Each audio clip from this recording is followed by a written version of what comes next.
चला तर मग मस्त अशा दिवसाची छानशी सुरुवात माझी इथे झालेली आहे आणि थंडी भरपूर जास्त पडलेली आहे ना, तर त्यामुळे जी आपली त्वचा आहे ना, तर खरंच खूप जास्त कोरडी पडलेली आहे आणि त्वचेवरची जी चमक आहे ना, तर ती अजिबात राहिलेली नाही. आणि त्यासाठीच आहे ना, जसं आपण घराची काळजी घेतो ना, तशीच आपण आपल्या त्वचेची देखील प्रत्येक गृहिणींनी काळजी घेतली पाहिजे असं मला वाटतं. तर जे काही घरगुती उपाय आहे ना, तर तोच मी तुम्हाला आज सांगणार आहे, जो की मी नेहमी करते थंडीमध्ये.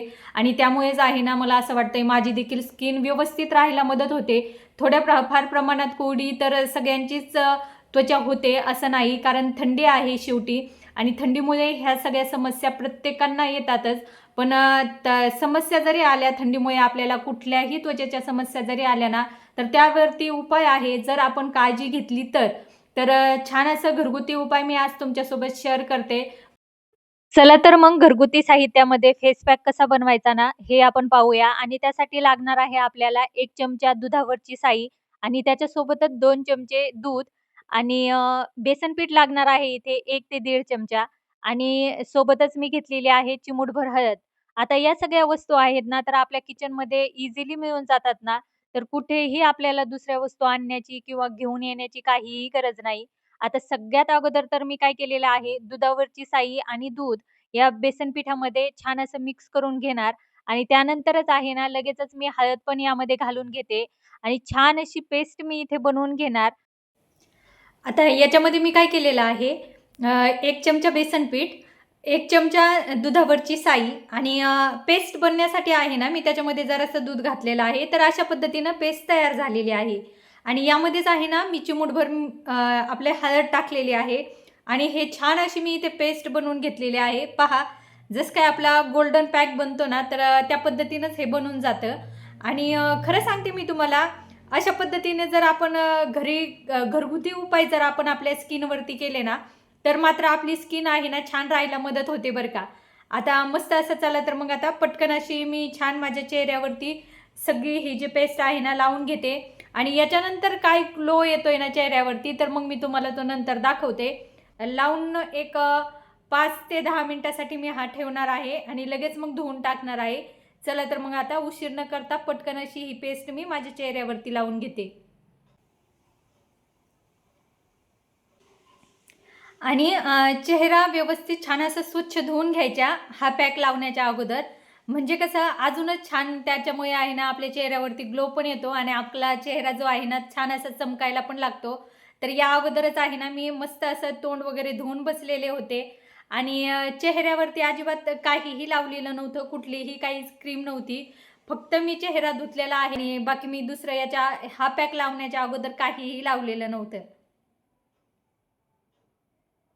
तर अशा पद्धतीनं आहे ना, सगळ्या बाजूनं हा जो आपण घरगुती उपाय करतोय ना, आपली त्वचा छान तुकतुकीत होण्यासाठी, तर ते अशा पद्धतीनं मी लावून घेते. सगळ्या बाजूनं आहे ना, हा जो पॅक आहे ना, असा सारखा लावून घ्यायचा आहे आणि छान एक 5 ते 10 मिनिटासाठी ठेवला ना, तर मग छान आपली त्वचा आहे ना, छान ग्लो येतो. आणि मानेला पण लगेचच लावून घ्यायचा आहे. कुठलाही पॅक म्हणा किंवा मेकअप म्हणा, फक्त चेहऱ्यावरती नाही, तर फक्त मानेवरती पण करायचा कधी. तर मस्त असा मी हा जो पॅक बनवला आहे ना घरगुती, तर तो असा छान असा चेहऱ्याला लावून झालेला आहे.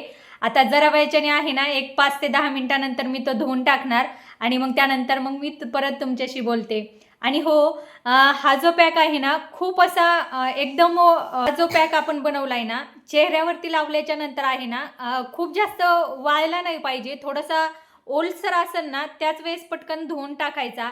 कारण काय होतं ना, जास्त जर कुठलाही घरगुती आपण पॅक बनवा आणि तो जर एकदम चेहऱ्यावरती पूर्ण वाळेपर्यंत जर आपण तसाच ठेवला, तर मग आपली स्किन आहे ना, अशी ओढल्यासारखी होते आणि कधी-कधी आहे ना, आपल्या स्किनला अशी खाजव पण येते. त्यामुळे काय करायचं, थोडासा पॅक ओला असतानाच काय करायचं, धुवून टाकायचं. तसंच ठेवायचा तो 5 ते 10 मिनिटासाठी. पण आपल्याला असं वाटतंय, की आता हा खूपच कोरडा होतोय, वाळतोय जास्त आणि त्यामुळे आपली स्किन अशी ओढली जाते ना, त्याच वेळेस मग पटकन त्याच्या अगोदरच आपण काय करायचं, हा जो पॅक आहे ना, व्यवस्थित असा छान नॉर्मल पाण्याने धुवून घ्यायचा. चेहऱ्यासोबत आहे ना आपण ही जी पेस्ट आहे ना हाताला पण लावू शकतो, कारण हात पण खूप ड्राय होतात थंडीच्या दिवसामध्ये ना. तर मग मी पटकन आता थोडीशी जास्तच बनवलेली आहे ना पेस्ट, तर मग शिल्लक पण राहिलेली आहे, तर पटकन हातांना बोटांना लावून घेते. तर असे हात माझे देखील झालेले आहेत ना, तर मग या हातांना देखील मी आता ही काय करते, पेस्ट छान अशी लावून घेते. तर हे पहा अशा पद्धतीनं व्यवस्थित आपल्या बोटांना हातांना अशी थोडीशी मशाज देऊन घेतली ना, तर मग अजूनच मग छान होऊन जातात आपले हात. शक्यतो आहे ना हातांवरती हा जो भाग आहे ना, तर तो जास्त थंडीमध्ये कोरडा होऊन जातो. तर मग त्याची देखील अशी छान आपण अशी केअर करायची, त्यामुळे हात देखील आपले छान दिसतात. दोन्हीही हाताला लावून घेते आणि एक 5 ते 10 मिनिटांनी आता हे सगळं मी व्यवस्थित धुवून काढते आणि त्यानंतर मग तुम्हाला मी दाखवते की कसा ग्लो येतोय तो आपल्या चेहऱ्यावरती. चला तर मग छान असं जो फेस पॅक लावला होता ना, तर तो आता मी धुवून घेतलेला आहे आणि तुम्ही पहा किती छान ग्लो येतोय ना चेहऱ्यावरती. आणि खरं सांगते आपल्याच हाताला आहे ना अशी स्किन मऊ लागायला लागते ना, आणि चमक पण छान येते चेहऱ्यावरती लगेच.